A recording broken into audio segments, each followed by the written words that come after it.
Syedaralun, masyarakat Kecamatan Kuala Pesisir Kabupaten Nagan Raya antusias menyambut pasar murah yang digelar pemerintah setempat. Kegiatan hari kedua ini berlangsung di kantor Camat Kuala Pesisir pada Rabu 8 Oktober 2025.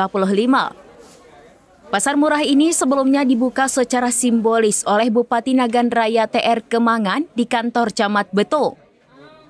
Warga terlihat mengantri untuk membeli kebutuhan pokok dengan harga yang disubsidi Pemkab Nagan Raya.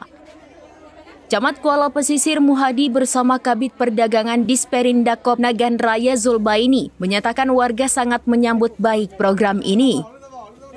Pasar murah dilaksanakan di 10 kecamatan dengan jadwal yang telah ditetapkan.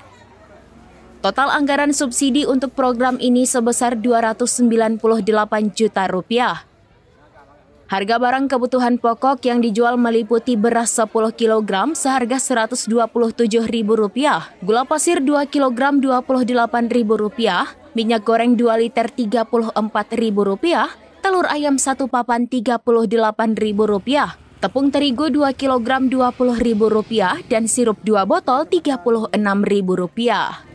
Kuala Pesisir kami menyediakan barang ada 6 macam. Satu beras sekitar 300 sak, telur 300 limping, gula sekitar 1 ton, minyak sekitar 1000 liter, tepung 500 kilo, dan sirup sekitar 500 botol.